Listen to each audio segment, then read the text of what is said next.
கர்த்தரும் இரட்சகருமாகிய இயேசு கிறிஸ்துவின் நாமத்தினாலே அன்பின் வாழ்த்துக்கள். நாம் எந்த பக்கம் ஒரு கடைவீதிக்கு செல்லும் போது 100 ரூபாய் செலவு செய்வது எத்தனை எளிது. ஆனால் ஆலயத்திற்கு அந்த 100 ரூபாய் காணிக்கையை போடுவது எத்தனை கடினம். கிரிக்கெட் விளையாட்டை பார்க்க உட்காரும் போது வேகமாக 2 மணி நேரம் போவது எத்தனை எளிது. ஆனால் செபிக்க 1 மணி நேரம் உட்கார்ந்திருப்பது எத்தனை கடினம். தன் தோழிகளுடனோ தோழர்களுடனோ மணிக்கணக்கில் பேசுவது எத்தனை எளிது. ஆனால் செபத்தில் 2 வார்த்தை சொல்லி ஜெபிப்பது எத்தனை கடினம். கிரிக்கெட்டில் ஒரு விளையாட்டு வீரன் ஒரு சிக்ஸர் அடித்தவுடன் கரகோஷம் எழுப்பி உற்சாகப்படுத்துவது எத்தனை எளிது. ஆனால் ஆலயத்தில் போதகர் கொஞ்ச நேரம் செய்தியை இழுத்தவுடன் அமர்ந்து கேட்பது எத்தனை கடினம். ஒரு சுவையான கதை புத்தகம் கிடைத்தவுடன் அதை படித்து முடித்துவிட்டு தான் மறுவேளை என்று தொடர்ந்து படிப்பது எத்தனை எளிது. ஆனால் வேதத்தில் ஒரு அதிகாரம் வாசிப்பது எத்தனை கடினம். பேருந்தில் ஜன்னல் ஓர இருக்கையில் அமர எவ்வளவு ஆசை. ஆனால் ஆலயத்தில் முதலிடத்தில் உட்கார்வது எத்தனை கடினம். தினம் செய்தித்தாளில் வரும் செய்திகளை நம்புவது எத்தனை எளிது. ஆனால் வேதத்தில் கூறப்பட்டுள்ள உண்மைகளை நம்புவது எத்தனை கடினம். கிறிஸ்துவை விசுவாசிக்காமல் எதையும் செய்யாமல் பரலோகத்திற்கு செல்ல விரும்புவது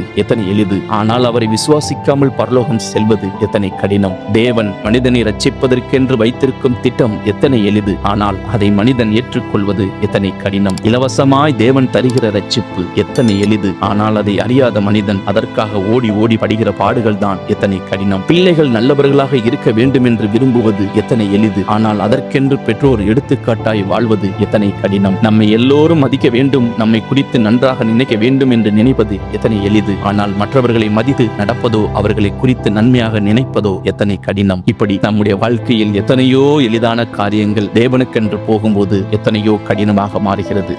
எதில் நாம் குறையாய் இருக்கிறோம் என்று பார்த்து அதை விட்டுவிடவும், அதை தேவனிடத்தில் ஒப்புக் கொடுக்கவும், தேவனுக்கென்று எல்லா கடினமான காரியத்தையும் எளிதாய் மாற்றவும் நம்மை நாமே ஒப்புக் கொடுப்போம். கர்த்தருக்குள் நிலைத்திருப்போம். கர்த்தர் தாமே உங்களை ஆசீர்வதிப்பாராக. கர்த்தர் நாமம் மகிமைப்படுவதாக.